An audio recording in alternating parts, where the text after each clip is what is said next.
Alright guys, such comic again today. Hope you're doing well and enjoying your day so far. ZooMaa reveals a quite game-changing insight as to what could have happened over the last couple of years at the CDL that would have totally changed the way things have transpired over the last few years. ZooMaa says that in the early part of Dallas Empire in the 2020 season, they were looking to drop Shotzzy and bring in ZooMaa instead. This never happened for various reasons, but if it had, how would that have changed the tides of things over the last few years? ZooMaa also giving his perspective on some of these other CDL teams this year and whether they have any idea what they are cooking up. Very much intrigued to your thoughts in the comments. Hit the like button if you enjoy. Subscribe if you're new as always. I greatly appreciate it. Congrats to Priest and Nirvana. I know they've been together a long time. I thought this was just wonderful to see yesterday and of course talking about in today's video. Also wonderful to see Crimsix. I'm just going to quickly mention it again. I know that we've been kind of following on the side his story this season, but his season is over now. So I thought we'd just kind of put a pin in it for the moment. But his final race, he was doing well and then the guy in front of him got a puncture, so he did even better. So that's why he says here, I got a little bit of luck on my side. But in the end, that secured him second place. He won the Bronze Cup again. Second place behind his teammate Kiko Porter, who's like a really top driver. And yeah, in Crim's category, he dominated it this year. Big questions as to where he goes next, because every year for the last couple of years, he's taken a significant step up in terms of performance, but also in terms of competition. Next year's going to be a good question, as he says. Just more reason and motivation to get even better. So that is the Crimsix winning mentality. The pictures always go so hard from these competitions that he goes and races, but it ain't cheap to do this. It is not cheap to do this, and you know, he is risking a lot on some level, I guess, to chase this passion, which is why on some level I find it so commendable. Now, speaking of Crim, I didn't ask Brian to do this, but I know that he does this every year or so. He put together a list of, out of the top 100 viewed videos on this channel, out of the thousands that I've made, who are the most like popular players, I suppose, on the thumbnails. So people are like, oh, why do you talk about OpTic all the time? It's like, well, there's kind of a reason for that. But also, this isn't a percentage of how many times I use people or talk about people or whatever. This is just what the market has decided is the most interesting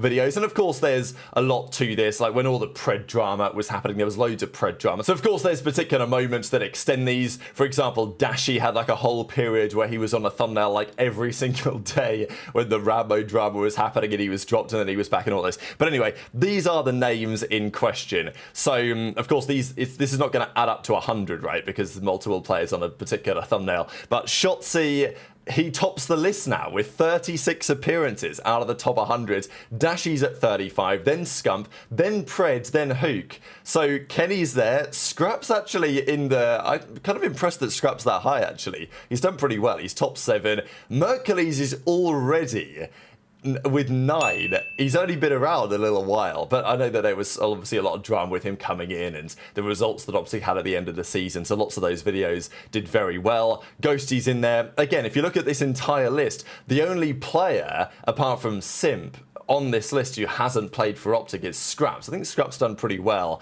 to get himself up there. Drazah, Formal, Crim, Envoy, Nadeshot, Cell, Skies, Hex, similarly. So there you go. If you were interested anyway, I know that Octane used to be on a lot of thumbnails, and so did Crim back in the day, but maybe those videos, just because it was early days, didn't do quite as well as some of the current ones. I don't know. It is what it is. Brian Stat says, this is what's changed in the last year. So I was fascinated as this, as seemingly other people might be. Shotzzy jumps from 4th up to 1st.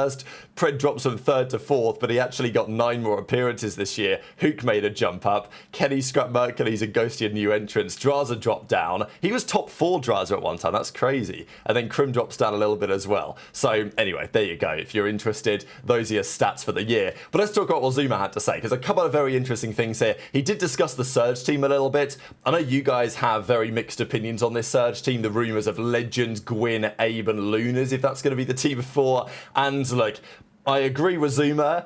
It's definitely a risk, right? Like, it's a serious risk. I have no idea if this team is just going to crash and burn and be terrible, or whether they could seriously turn heads. Definitely some pieces in there that I do like. And I think that it's more exciting than some of the other teams, which is kind of why I like it, but it's also a big question mark, I think, going into the upcoming year. ZooMaa tends to agree with that assessment, but also talks a little bit about, this is also the circle of CODs, because we did this video on the BP channel the other day on Shotzzy, Movement King. I did the VO. ZooMaa watches it and then talks about this story, and I'm talking about it in a video. So, you know, don't get any better than that. But ZooMaa revealed something pretty interesting. Now, there were rumors about this, even a couple of years ago, we'll get into in a second, second, that Shotzzy was very much so at risk for a time on that Dallas Empire team. But we didn't really know until yesterday exactly who the potential replacement in that scenario was going to be. There's definitely still more to him, and you know, I think with Lunar's going in there, he's got another opportunity. I do like Atura as well. I think Atura is a great coach, and I like that they're taking risk. I mean, I'm gonna be honest, guys. I'm a big guy of taking risk, and that's exactly what the Vancouver Surge is doing, and they're taking massive risk. I mean, they're taking a big risk with Legend. They have no idea how good Legend's going to be. I think they're just taking a risk on him because they know mechanically how talented he is, right? You're getting Abe back in there, who's only had one stint at EWC. They got top 3, looked really good. He's coming out of Challengers, so that's another risk there, right? You got Lunars, who, you know, probably wasn't on a lot of people's list for some of these rosters, but the Vancouver Surge sees something in him. I feel like a lot of people haven't been talking about Lunars a lot, bro, and he's finding himself on a team, which is good to see. And then, of course, you got Gwyn, who, I mean, let's be honest, has really high ceilings, but, you know, hasn't been really able to mesh with some of these teams. Like, obviously, Gwyn is really talented, so we'll see if he's able to do it here. Too much. Like, you gotta turn off ADS. I took it off. I felt so uncomfortable then. But under immense pressure, Shotzzy did not Oh crumble. my God, you see Clay, bro. Clay trying to micromanage, bro. You know what I'm saying? Bro, you're gonna kill the... Bro, I'm telling you, there was a point, chat, where that Dallas Empire team was literally a week away from dropping Shotzzy. I'm telling you, they were 1 week away from dropping him. I'm telling you, they were close. Settle into a groove. They were close to dropping him, chat. Able to emerge victorious. And some of you are asking, well, how do you know that? Well, how do you know that? Because they were gonna pick me up. They were talking to me. They were gonna pick me up. They were talking to me, chat. They were talking to me. You know what I'm saying? No, I'm being dead ass. No, I'm being dead ass, chat. I'm being dead ass. You can ask Clay, you can ask Crimsix, and if they say no, they're lying. They're lying. You know what I mean? Good thing they didn't, because Shotzzy, you know, he's Shotzzy, and he's fucking insane. So good thing they didn't do that, because, you know, they probably wouldn't have won a ring, because, you know, I'm a 0 rings loser. But, you know, good thing they kept Shotzzy. Second home you know what I'm saying? Event. Absolutely. So this was a comment on Reddit a couple of years ago by Clayster, who says, if I remember correctly, after the scrims online and launch weekend and London, we basically told him, step up or we're going to be forced to find somebody else. Then we won the LA homestand, and then he went God mode, so we were all good. Now this is pretty interesting timing, right? Because at the start of that season, as Shotzzy was even mentioning it, that Crimsix and others were kind of giving him some advice, and he wanted to listen to what they were saying, but he actually felt like, you know, he wanted to use a different sense. He wanted to play this way, and eventually he gains kind of the confidence coming over to COD, despite teaming with those guys, to kind of explore his own path a little bit. Then it all started to work out in his favor, right? But imagine what could have been different. I think that's the key thing to look back on. We know what's happened with Shotzzy since then. But imagine, as he said, if he played badly for like another week, they would probably have dropped him. Now, would Hastro, with the Dallas Empire at the time, with Envy, would they have dropped him, or would he have been benched? You know, it's unlikely they would have just dropped him entirely. Clearly, the potential was there from what we'd seen in Halo. It wasn't working in COD over the first few months, but of course, by the end of the season, Shotzzy was considered the MVP of the whole year, right? So there were obviously some glimpses in there that had been noticed, so I doubt that Shotzzy would have been entirely dropped. But imagine a world where they get rid of Shotzzy and they bring in ZooMaa, right? ZooMaa, of course, playing for the New York Subliners at the time. The team would then have been Illy, Huke, who were more proven in the Call of Duty landscape to a certain extent. Of course, Illy, it was also his debut year, but he was kind of known, like everyone knew what Illy was doing because he played COD for years. Whereas for Shotzzy, it was more of a massive question mark, right? So I can kind of understand the logic of Shotzzy being the one on the chopping block if their team didn't deliver in the early part of Modern Warfare 19 and that continued through. Of course, that turned around, but with Shotzzy getting dropped, it would have been ZooMaa coming in. And would Shotzzy have been picked up elsewhere? It's a good question, right? Because I kind of doubt it. I think he would have probably remained on the bench. Hastro wouldn't have wanted to get rid of him.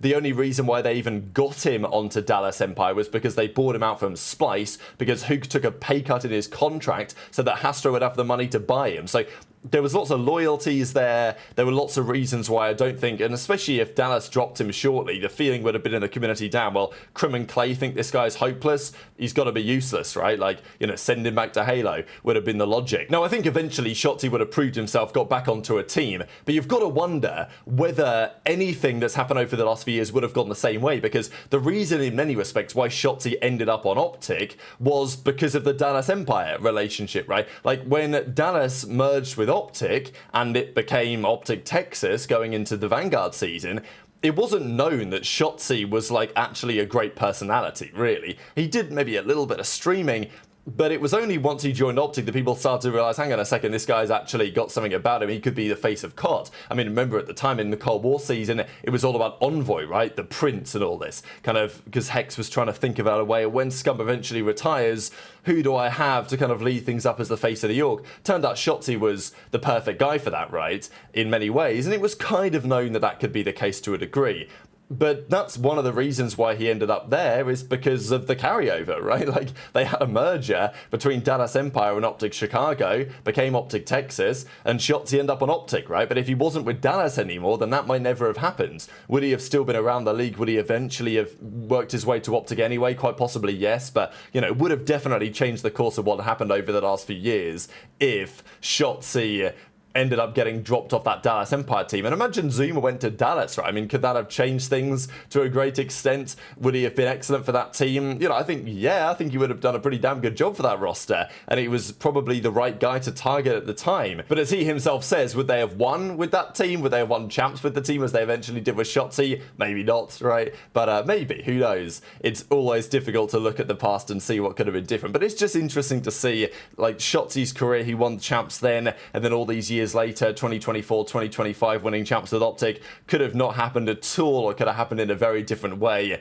if that had occurred a few years ago. So enjoy your thoughts in the comments below. Just speaking of Crim, because we did talk about him earlier, this is pretty remarkable. So the entire LA Thieves team, Scrap, HyDra, Kenny, and aBeZy, they are looking to be pretty good in the upcoming season. They've played between them 153 events. They've won 34 events between them. They've made 63 grand finals. They've won 34 of those events. Of course, if you just add all their numbers up together, 5 world championships, 1 in 8 different COD titles. Crim's numbers are pretty similar as just one man. And of course that covers an era where there were more tournaments, right? But still, Crim's won 38 tournaments, those guys have won 34. The finals win rate, of course some of those grand finals they would have played each other, right? So they, obviously, their record won't be as good naturally. But yeah, still think it's pretty crazy that, yeah, Crim might have gone down on the all-time TacticalRab list this most recent season because he's not playing anymore, but he's still in the conversation, right? He's still in the conversation. So very much interested to your thoughts on all of this stuff in the comment section below. Hit the like button if you enjoyed, subscribe if you're new, take care, and I'll see you next time. My take on the I need to see this shit, bro. Chat, where the fuck is it? I'm not clicking that link. You got me fucked up. I want to see how it looks like again. Is it this one right here?